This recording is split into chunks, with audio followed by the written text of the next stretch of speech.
दोस्तों जियो financial service की बात करें तो यहाँ पे काफ़ी बड़ी अपडेट निकल के आ रही है। जियो फाइनेंशियल की तरफ से एक्सचेंज को जानकारी दी गई है नोटिस के माध्यम से, जिसमें वो शेयर होल्डर जिन्होंने अपनी कॉल मनी अभी तक नहीं दी है, उन शेयर होल्डर के जो शेयर है वो कंपनी वापस जब्त कर लेगी, इसका नोटिफिकेशन दिया है। तो क्या है पूरी खबर और कब तक है डेट, उसको समझने की कोशिश करेंगे इस वीडियो के माध्यम से। दूसरी तरफ कुछ नए टारगेट निकल के आ रहे हैं। वैसे तो लोगों को काफ़ी ज़्यादा मायूसी हो चुकी है जियो फाइनेंशियल से, क्योंकि बाजार तो लगातार नए हाई बना रहा है, नए कीर्तिमान स्थापित कर रहा है, लेकिन स्टॉक बहुत नीचे 394 का हाई बना के स्टॉक 350 के आसपास है। क्या इस लेवल पे खरीदारी करनी चाहिए या फिर इस समय जियो फाइनेंशियल से निकल जाना चाहिए? सबसे जो बड़ी बात है कि बिजनेस एक एक करके शुरू होने लगे, अभी हुए नहीं है, तो आने वाला कम से कम एक क्वार्टर तो अभी भी कमज़ोर दिखाई देगा, लेकिन क्वार्टर 3 से रिजल्ट के नतीजे अच्छे आने शुरू होंगे और फिर इसकी प्राइस भी बढ़ती हुई दिखाई देंगे। एक बात का ध्यान रखना चाहिए, निवेश तभी करें जब स्टॉक आपको डीप में मिलता हो। तेज़ी से भागने के बाद निवेश करने पे कोई फ़ायदा नहीं होता, बल्कि नुकसान होने की संभावना हो जाती है। यह ऐसा स्टॉक है जो अभी बहुत ज़्यादा करेक्ट हो चुका है, तो यहाँ पे नुकसान की संभावना भी काफ़ी कम हो जाती है। तो क्या इन्वेस्टमेंट करना चाहिए, जानने की कोशिश करेंगे इस वीडियो के माध्यम से। लेकिन फ्रेंड, उससे पहले अगर आप पहली बार हमारे चैनल पे आए तो चैनल को सब्सक्राइब कर दीजिए, एक बेल आइकॉन दबा दीजिए ताकि जब भी नया वीडियो बने पहला नोटिफिकेशन आपको मिले। वीडियो पसंद आए तो लाइक से ज़रूर कीजिए। चलो फ्रेंड्स, वीडियो स्टार्ट करते हैं। मैं हूँ आपका दोस्त SP दवे और हमारे अपने चैनल ऑनलाइन कमाई में आपका बहुत बहुत स्वागत है। तो सबसे पहले फ्राइडे के कारोबार की बात कर ले तो जैसे कि आपको पता ही होगा, फ्राइडे को बाज़ार में तूफ़ानी तेज़ी हमने देखी है। सेंसेक्स में 1300-1400 पॉइंट की तेज़ी और सेंसेक्स 84,000 को क्रॉस कर गया है और आने वाले समय ये 1 लाख को भी टच करता हुआ दिखाई दे सके, तो कोई बड़ी बात नहीं है। अब स्टॉक की शुरुआत आज पॉजिटिव हुई 348 पर, क्लोजिंग गुरुवार की थी 346 के आसपास। इंट्राडे में इसने 348 का ही लो बनाया, यानी निचले लेवल से स्टॉक लगातार रिकवर ही हुआ है और काफ़ी अच्छा दौड़ा। 355 का यहाँ पे हमने इंट्राडे का हाई देखा है और अंत में अगर आप क्लोजिंग देखें तो वो 353 के आसपास रही, जहाँ पे 1.89% की तेज़ी देखने को मिली। तो तेज़ी उतनी बड़ी नहीं है क्योंकि बाज़ार काफ़ी ज़बरदस्त दौड़ा। 348 इंट्राडे का लो, लेकिन हाई 355 का है। इसका 52 वीक का लो 204 रुपये का और हाई 394 का है। अब उस हिसाब से देखें तो लोगों का इन्वेस्टमेंट डबल हुआ था काफ़ी कम समय में, लेकिन उसके बाद में स्टॉक ने बहुत ज़्यादा परेशान किया।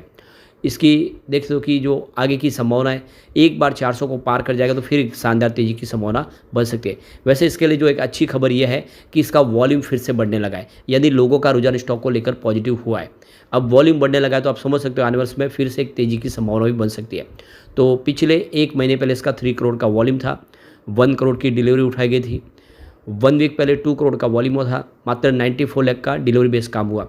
लेकिन गुरुवार के दिन 4 करोड़ का ज़बरदस्त वॉल्यूम हुआ, सामने 2 करोड़ की डिलीवरी उठाई गई और फ्राइडे को भी 4 करोड़ का वॉल्यूम हुआ। तो ज़बरदस्त वॉल्यूम में वृद्धि हुई है, यानी लोगों का रुझान स्टॉक को लेकर फिर से पॉजिटिव हुआ।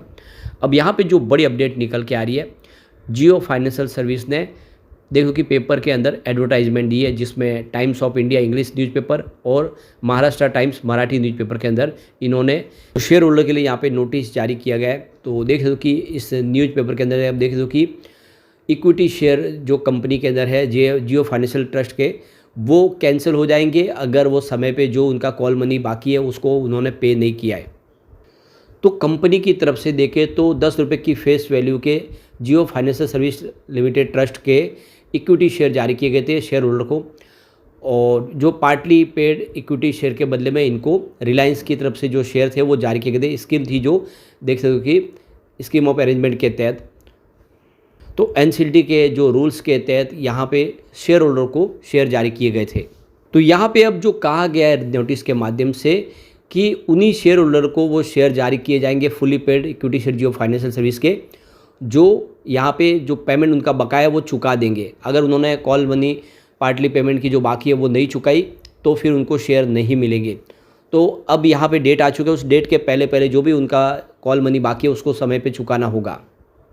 तो यहाँ पे देखिए 20 सितंबर 2024 के पहले पहले जिन्होंने अपना जो पेमेंट है वो चुका दिया, जो भी बकाया पेमेंट है चुका दिया है, उन्हीं को यहाँ पे fully paid up share transfer किए जाएंगे।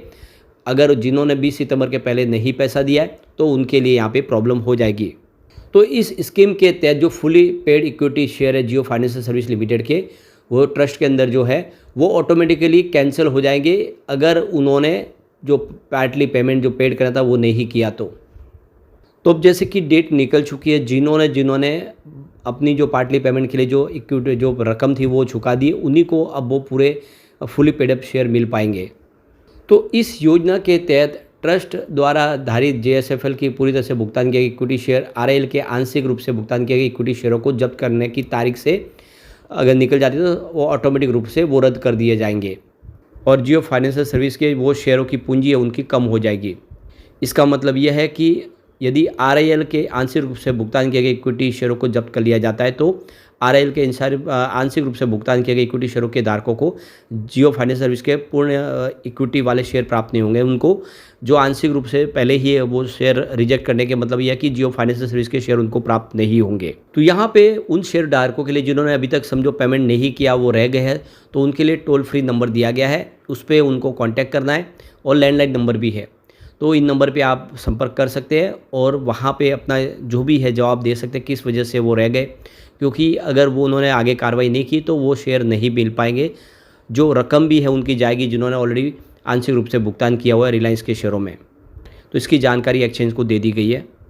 अब यहाँ पे देखिए जियो फाइनेंशियल सर्विस के लिए जो सबसे बड़ा इनके लिए अचीवमेंट है तो मिनिस्ट्री ऑफ फाइनेंस की तरफ से इनको अप्रूवल मिल चुका है। वो 49% का फॉरेन डायरेक्ट इन्वेस्टमेंट ला सकते हैं, यानी 51% की हिस्सेदारी होगी इंडिया की और अलग अलग जो इसमें निवेश करने वाले जो भी आप स्टेक होल्डर होंगे, लेकिन 49% तक का वो निवेश ला सकते हैं बाहर से। तो कंपनी बड़े पैमाने पे अपने कारोबार सारे आगे बढ़ाना चाहती है और इसलिए फंड की ज़रूरत पड़ेगी और ऐसे में वो फॉरेन डायरेक्ट इन्वेस्टमेंट आ सकता है। अभी रिसेंटली कंपनी ने जियो पेमेंट बैंक के अंदर भी देखे तो 68 करोड़ का नया निवेश किया है और जियो पेमेंट बैंक का जो बिजनेस है अब तेज़ी से आगे बढ़ता हुआ दिखा देगा। इसके लिए इन्होंने अपनी स्टेक को बढ़ा दिया है, 78.95% की जो स्टेक थी उसको 82.17% कर दिया है। तो अब पूरा कंट्रोल जियो फाइनेंशियल सर्विस के पास है और जियो पेमेंट का जो बिजनेस है वो काफ़ी तेज़ी से बढ़ता हुआ दिखाई देगा।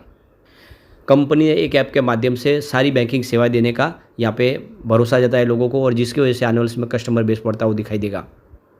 इसके अलावा देखो कंपनी ने 67.50 करोड़ का जो निवेश है रिलायंस इंटरनेशनल लीजिंग बिजनेस के अंदर कर दिया है और ये जो लीजिंग का बिजनेस है ये भी अब आने वाले समय बहुत ही शानदार प्रदर्शन करता हुआ दिखाई देगा। लीज का जो बिजनेस है आप देखें, इसका मतलब ये कि हर मंथ आपको रिवेन्यू मिलेगा।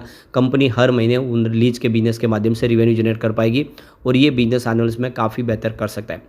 और ये सब बातों को लेकर आप देखें तो SEBI register VLA Ambala company की तरफ से ये जो बड़ा एक उन्होंने टारगेट सेट किया है वो काफ़ी ज़बरदस्त है। तो यहाँ पे देखिए उन्होंने कहा है कि स्टॉक 320 से लेकर 370 के आसपास काफ़ी समय से कंसोलिडेट हो रहा है और यहाँ से अब एक अच्छी संभावना दिख रही है। आने वाले समय स्टॉक यहाँ से तेज़ी से आगे बढ़ सकता है और एक अच्छी अपॉर्चुनिटी निवेश में खरीदारी इस समय करने की।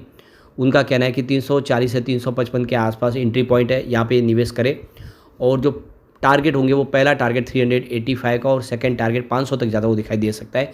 6 से 20 महीने का आपको स्टॉक को होल्ड करके रखना है। 500 का टारगेट यहाँ पे दिया है, 300 रुपये का स्टॉप लॉस लगाने के लिए भी साथ में का है।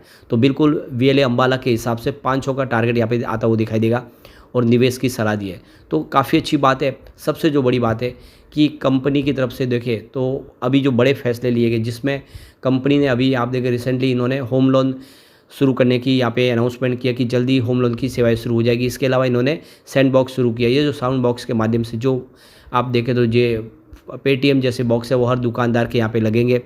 इसका देख सकते हो कि टेस्टिंग शुरू हो चुका है। जल्दी हर दुकानदार के आपको साउंड बॉक्स दिखाई देगा क्योंकि इन्होंने जो मंथली चार्ज काफ़ी कम रखा है जिससे ज़्यादा से ज़्यादा कस्टमर बेस बढ़ सकता है।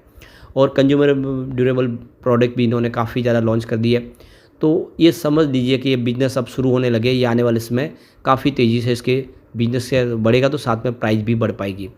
एयर फाइबर जो डिवाइस का बिजनेस है लीज का वो भी शुरू हो चुका है। कंज्यूमर जो प्रोडक्ट है वो भी अब फ़ोन लैपटॉप जैसे लीज पे देने शुरू कर दिए गए कंपनी के। तो ये सारी बातें साबित करी है कि आने वाले समय जियो में अच्छी तेज़ी आ सकती है। ऐसे में एक अच्छा मौका है कि इस समय इस गिरावट का फ़ायदा उठा के निवेश कर ले, या आने वाले समय आपको मालामाल कर देगा। यहाँ पे कम्युनिटी सेंटीमेंट भी स्टॉक के साथ बना हुआ है। फिलहाल 57% बाय की कॉल है, 29% सेल की कॉल है, 14% होल्ड की कॉल है। तो इसका मतलब ये हुआ कि 100 में से कम 71% लोग इसको लेना पसंद करें। तो नज़रिया लॉन्ग टर्म का लेके निवेश किया जा सकता है इस लेवल पे। लेकिन फ्रेंड, कोई भी इन्वेस्टमेंट करने से पहले अपने फाइनेंशियल एडवाइजर से बड़ा ले ले या अपना खुद का रिसर्च करें, क्योंकि मैंने वीडियो आपके एजुकेशनल पर्पज़ के लिए ही बनाए। वीडियो पसंद आए तो लाइक से जरूर कीजिए और चैनल को सब्सक्राइब कर दीजिए। Thank you friends.